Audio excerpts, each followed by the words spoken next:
ஹிஸ்புல்லாக்களினுடைய பொதுச் செயலாளர் நயீம் காசிம் இன்னைக்கு முக்கியமான கருத்துக்கள் சிலவற்றை சொல்லியிருக்கார். சதாம் ஹுசைன் வீழ்த்தப்பட்ட வரலாறுல இருந்தே முகமது கடாஃபி வீழ்த்தப்பட்ட வரலாறு வரைக்கும் அமெரிக்காவும் இஸ்ரேலும் கொண்டு வந்த திட்டங்கள் என்ன அப்படின்னு சொன்னா அந்த நாட்டுக்குள்ளேயே பிரச்சனை ஏற்படுத்தி அந்த நாட்டையே ரெண்டாக பிரிச்சு ஏன் நான் இதை இவ்வளவு ஸ்ட்ராங்கா சொல்றேன் அப்படின்னு சொன்னா இன்னைக்கு நடந்திருக்கிற சம்பவம் தாங்க. என்ன சம்பவம் அப்படின்னு சொன்னா ஃபர்ஸ்ட் அல் கைதாவில் இருந்து அமெரிக்கா கிட்ட பிடிபட்டு அமெரிக்காவில் இருந்து வந்து வெளியிறங்கி வேறொரு படைப்பிரிவு ஒன்று உருவாக்கி அந்த படைப்பிரிவுக்கு தலைவராகி இன்னைக்கு HTS ஆகி இன்னைக்கு சிரியாவை கைப்பற்றிக்கிறோம். இதனுடைய ஹிஸ்டரியை நாம சிம்பிளா பார்த்தோம் அப்படின்னு சொன்னா இன்னைக்கு கிடைச்சிருக்கிற ஒரு முக்கியமான தகவல் என்ன அப்படின்னு சொன்னா சிரியாவினுடைய டமஸ்கஸுக்குள்ள இஸ்ரேலினுடைய ராணுவங்கள் ஊடுருவிருக்கே காசா நகரத்தை கைப்பற்றதுக்கு அந்த முழு ராணுவத்தையும் கொண்டு காசா நகரத்துல இஸ்ரேலினுடைய ராணுவத்தை கொண்டு காசா நகரத்துல நம்ம நித்தாட்டினோம் அப்படின்னு சொன்னா நம்மளுடைய ராணுவத்துக்கு பாரிய அளவுல உயிர் சேதம் வெறும்.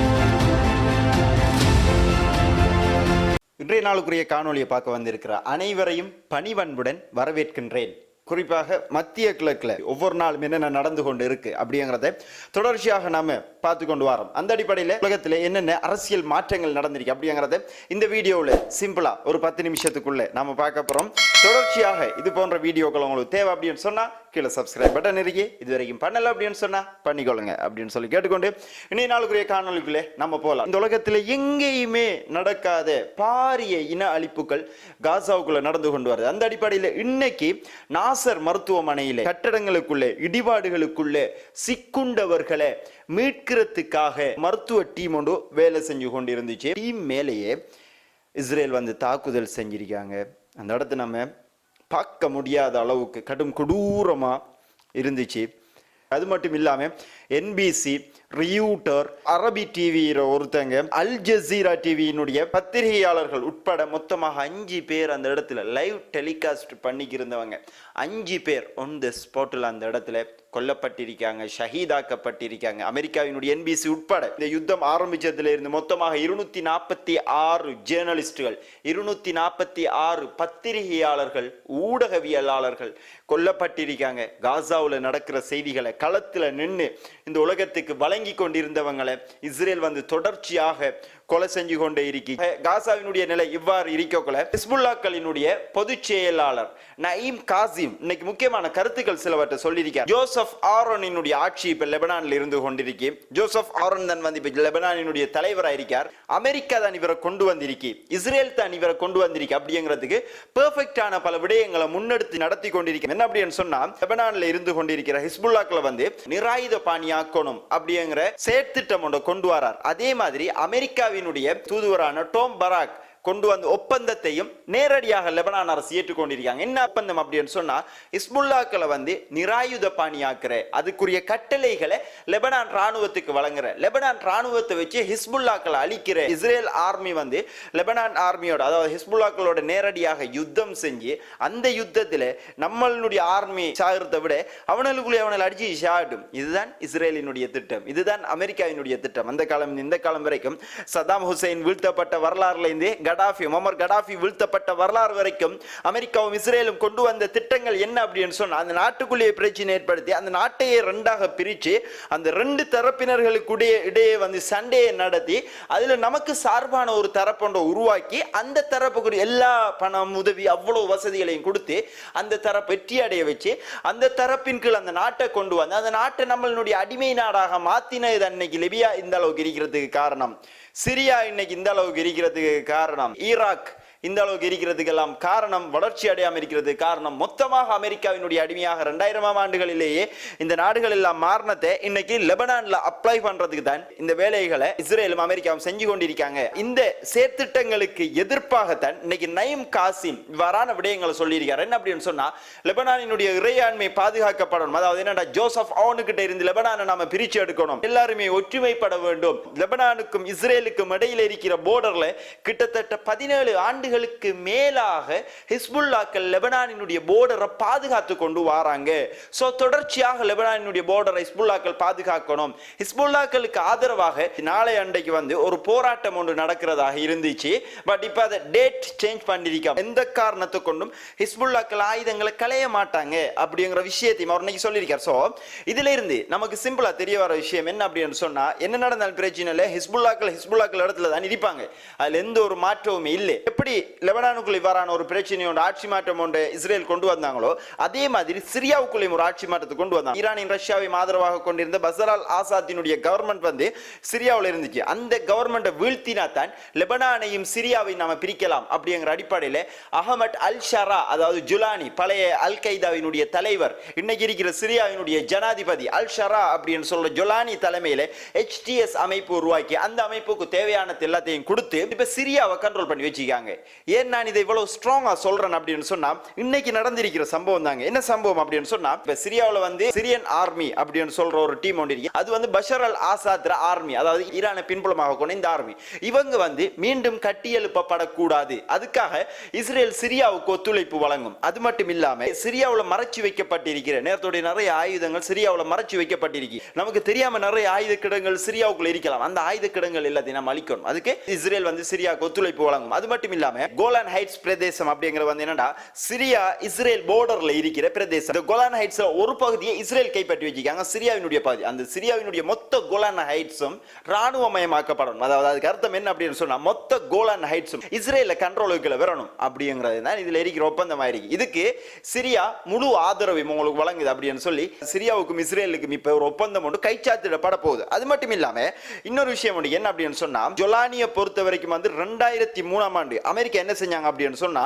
சிரியாவு மேல ஒரு படை ஒன்று எடுக்காங்க. அந்த படையெடுப்பின் போது தப்பி சென்றவர் தான் இந்த ஜொலானி. தப்பி சென்று அல் கைதாவோட சேர்றார். அல் கைதாவோட சேர்ந்து போராளியாக மாறுறார். திருப்பி என்ன செய்றாங்க அப்படின்னு சொன்னா, யுனைடெட் ஸ்டேட்ஸ் வந்து இவரை பிடிக்காங்க, ஜொலானியை பிடிக்காங்க, கொஞ்ச காலம் ஜெயிலில் வச்சிருக்காங்க. ஜெயிலில் வச்சதுக்கு பிறகு யுனைடெட் ஸ்டேட்ஸ் இவரை வந்து வெளியிறக்குறாங்க. திட்டத்துக்கு பிறகுதான் இவர் என்ன செய்றார் அப்படின்னு சொன்னா, ஒரு படைப்பிரிவு ஒன்று உருவாக்கி அந்த படைப்பிரிவினுடைய தலைவராக மாறுறார். சோ ஃபர்ஸ்ட் அல் கைதாவில் இருந்து அமெரிக்கா கிட்ட பிடிபட்டு அமெரிக்காவில் இருந்து வந்து வெளியிறங்கி வேறொரு படைப்பிரிவு ஒன்று உருவாக்கி அந்த படைப்பிரிவுக்கு தலைவராகி இன்னைக்கு HTS ஆகி இன்னைக்கு சிரியாவை கைப்பற்றிக்கிறோம். இதுதான் இவருடைய ஹிஸ்டரியை நாம சிம்பிளா பார்த்தோம் அப்படின்னு சொன்னா, இவருக்கு வந்து இப்ப உலகளாவிய ரீதியில வந்து தடைகள் இருக்கு. இந்த தடைகள் எல்லாத்தையும் இப்ப அமெரிக்கா நீக்க போகுது. நீக்கி போட்டு செப்டம்பர் 22ஆம் தேதியிலிருந்து ஐநாவினுடைய உச்சி மாநாடு அமெரிக்காவினுடைய நியூயார்க்ல நடக்கிறதுக்கு இருக்கு. அந்த உச்சி மாநாட்டில் 1967ஆம் ஆண்டுக்கு பிறகு சிரியா நாட்டினுடைய ஜனாதிபதியான ஜோலானி உரையாற்ற இருப்பதாக பல வட்டாரங்கள் இன்னைக்கு செய்திகளை நமக்கு வழங்கி இருக்கிறது. எல்லாமே உறுதி செய்யுது. என்ன அப்படின்னு சொன்னா,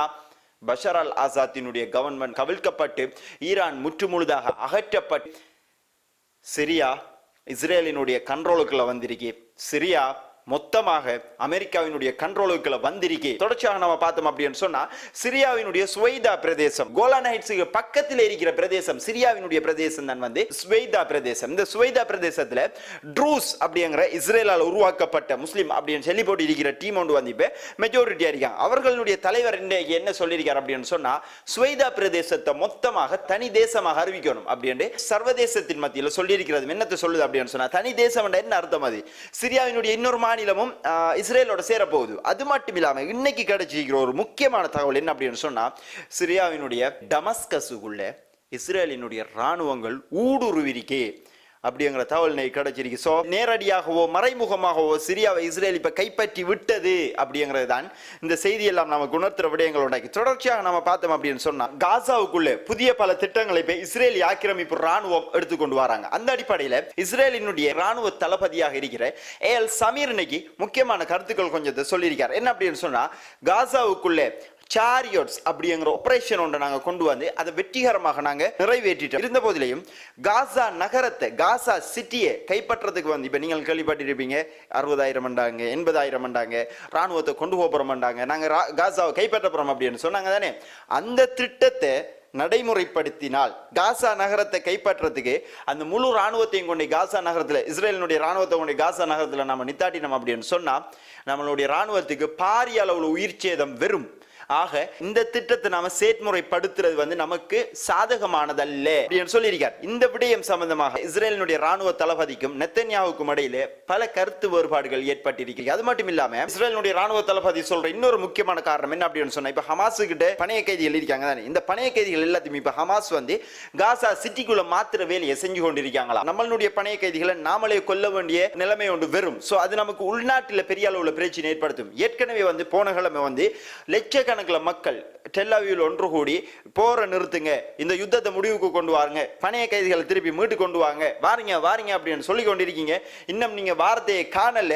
சோ இப்பயாலும் அதை பண்ணுங்க அப்படிங்கிற மாதிரி மொத்த மக்களும் ஒன்று சேர்ந்து அரசாங்கத்துக்கு எதிராக நெத்தன்யாவினுடைய கவர்மெண்ட்டுக்கு எதிரான போராட்டத்தில் ஈடுபட்டிருந்தாங்க. சோ திருப்பி இந்த நேரத்தில் நாம போய் நம்ம பணைய கைதிகளை கொலை செஞ்சோம் அப்படின்னு சொன்னா இந்த போராட்டம் அப்படிங்கிற வந்து ட்ரிபிளா மாறக்கூடிய சாத்தியங்கள் இருக்கு. சோ நாம இது எல்லாத்தையுமே கொஞ்சம் கவனமா ஹேண்டில் பண்றதா நமக்கு நல்ல அப்படிங்கிற போல இஸ்ரேலினுடைய ராணுவ தளபதி சொல்லியிருக்கார். அது மட்டும் இல்லாம ஈஜிப்ட் வழியாக கடந்த 17ஆம் தேதி ஒரு போர் நிறுத்த உடன்படிக்கை ஒன்று ஹமாஸுக்கு கிடைச்சிருக்கு. இந்த போர் நிறுத்த உடன்படிக்கை வந்து ஹமாஸ் ஏற்றுக்கொண்டிருக்காங்க. பட் இஸ்ரேல் ரிஜெக்ட் பண்ணிக்காங்க. இஸ்ரேலுக்கு தேவையான விஷயம் இப்ப என்ன அப்படின்னு சொன்னா ஹமாஸ் மொத்தமாக ஆயுதங்களை களையணும். அதுக்கு ஹமாஸ் ஏலா அப்படி நாங்க களைய மாட்டோம், கடைசி வரைக்கும் எங்க மண்ணுக்காக நாங்க போராடுவோம் அப்படின்னு சொல்லிக்காங்க. அது மட்டும் இல்லாம அனைத்து பணைய கைதிகளையும் தரணும், தந்து போட்டு நீங்க உங்களோட பாட்டுக்கு ஓடணும், விரசி விடணும், காசாவை மொத்தமாக இஸ்ரேல் கைப்பற்றணும். இதான் இஸ்ரேலினுடைய திட்டமா இருந்து கொண்டிருக்கு. இதுக்கு ஹமாஸ் சம்மதிக்கல. இதுக்கு ஹமாஸ் சம்மதிச்சா மட்டும்தான் யுத்த நிறுத்தம் அப்படின்னு சொல்லி இஸ்ரேல் சொல்லி கொண்டிருக்காங்க. இதுக்கு நாங்க சம்மதிக்க மாட்டோம் அப்படின்னு சொல்லி ஹமாஸ் சொல்லி கொண்டிருக்காங்க. இப்ப இந்த பேச்சுவார்த்தை இழுபறியில் இருக்கிறதுக்கு காரணம் இதான். இவங்க இதை சொல்லி கொண்டிருக்காங்க, அவங்க அதை சொல்லி கொண்டிருக்காங்க. என்ன நடந்தாலும் பிரச்சனை இல்லை, ரெண்டுல ஒன்று பார்க்குறேன் அப்படின்னா ரெண்டு பேருமே இப்ப போர் செஞ்சு கொண்டிருக்காங்க. இந்த பேச்சுவார்த்தையினுடைய அடுத்த கட்டம் வந்து யுனைடெட் அரப் எமிரேட்ஸ்ல துபாயில் நடக்கிறதாகவும் இருக்கு. இந்த பேச்சுவார்த்தை வந்து வெற்றி அளிக்கக்கூடிய சாதகத்தை நாம ஏற்படுத்தணும் அப்படின்னு சொல்லி இஸ்ரேலினுடைய ராணுவ தளபதியான ஏல் சமீர் சொல்லி முடிச்சிருக்கார். இதுல இருக்கிற முக்கியமான கருத்துக்களை நாம நோட் பண்ணி பார்த்தோம் அப்படின்னு சொன்னா காசாவுக்குள்ள சென்று கொண்டிருக்கிற யுத்தத்துல தரைவழி தாக்குதலை வந்து இஸ்ரேல் எதிர்பார்த்த வெற்றி அடையல. இந்த யுத்தம் இப்படியே போய்கொண்டே இருக்கும். ஹமாஸ் தொடர்ச்சியா நம்மளோட போராடி கொண்டே இருக்கும். மொத்த காசாவை நாம கைப்பற்ற முடியாது அப்படிங்கறதுதான் இஸ்ரேலினுடைய ராணுவ தளபதி சொன்ன கருத்தில இருந்து நாம ஃபைனலைஸ் பண்ணப்படுத்த வேண்டிய ஒரு விடயங்கள் உண்டாயிருக்கு. எது எவ்வாறாக இருந்தாலும் அந்த மக்களினுடைய பட்டினி பசி தீர வேண்டும், அந்த மக்களுக்குரிய நிவாரணங்கள் சென்றடையணும். இனம், மதம், மொழி, ஜாதி எல்லாத்தையும் கடந்து மனிதாபிமானத்தை நேசிக்கிறவங்களுக்கு அதுவே ஒரு மிகப்பெரிய வெற்றியாக இருக்கும் அப்படிங்கிறதும் இதுல குறிப்பிடப்பட வேண்டிய விடயங்கள் உண்டாயிருக்கு. தொடர்ச்சியாக நம்ம பார்த்தோம் அப்படின்னு சொன்னா அமெரிக்காவினுடைய ராணுவத்தில் இருக்கிற உயர் அதிகாரிகளை பதவி நீக்கிற வேலையில் இப்ப அமெரிக்கன் ராணுவம் அதாவது சென்டகாம் ஈடுபட்டு கொண்டிருக்காங்க அப்படின்னு சொல்றாங்க. இதுக்குரிய முக்கியமான காரணம் என்ன அப்படின்னு சொல்லி பார்த்தோம் அப்படின்னு சொன்னா ஈரானினுடைய நியூக்ளியர் ஃபெசிலிட்டி சைட்டை வந்து அமெரிக்கா B-2 பம்பர் மூலமாக தாக்குதல் செஞ்சிருந்தாங்க தானே. அந்த தாக்குதலினுடைய ஃபெயிலியர் தான், அந்த தாக்குதலினுடைய தோல்விதான் அமெரிக்கா இப்ப அவர்களுடைய நாட்டு ராணுவ வீரர்களையே ராணுவத்தில் இருந்து பணி நீக்கம் செய்யறதுக்குரிய இடைநீக்கம் செய்யறதுக்குரிய காரணமாக இருக்கு. இப்படி அமெரிக்கா எவ்வளவுதான் இஸ்ரேலுக்கு சப்போர்ட் பண்ணி கொண்டிருந்தாலும் நேரடியாக இறங்கினாலும் காசாவினுடைய போராளிகள் காசாவுக்காக தொடர்ச்சியாக போராடி கொண்டு வராங்க. அந்த அடிப்படையில் அல் கசாம் பிரிகேட் தெற்கு காசாவின் அல் ஃபாரூக் மசூதிக்கு அருகில வந்து அல் யாசின் 105 ஷெல் மூலமாக ஒரு மெர்கவா டேங்கை இன்னைக்கு வெடிக்க வச்சிருக்காங்க. அதே மாதிரி நேற்று சக்தி வாய்ந்த IED மூலமாக ஒரு மெர்கவா டேங்கை வெடிக்க வச்சிருக்காங்க. அதே பிரதேசத்தில் இன்னைக்கு வந்து இருக்கிற முக்கியமான தகவல்கள் எல்லாத்தையும் எடுத்து இந்த வீடியோல நம்ம உங்களுக்கு வழங்கியிருக்கோம். இந்த வீடியோ சம்பந்தப்பட்ட கருத்துக்களை கட்டாயம் கமெண்ட் பாக்ஸ்ல பதிவிடுங்க. உங்களோட கமெண்ட்ஸ் எல்லாத்தையும் நான் பார்ப்பேன். உங்களுடைய சப்போர்ட் கட்டாயம் நமக்கு தொடர்ச்சியாக இருக்கும் பட்சத்தில் வந்து நம்ம தொடர்ச்சியாக நிறைய விடயங்களை செய்யலாம் அப்படிங்கிறத இந்த இடத்துல சொல்லிக்கொண்டு இதுவரைக்கும் உங்களுடைய முக்கியமான நேரங்களை ஒதுக்கி நம்மளுடைய வீடியோ பார்த்ததுக்கு மிக்க நன்றி.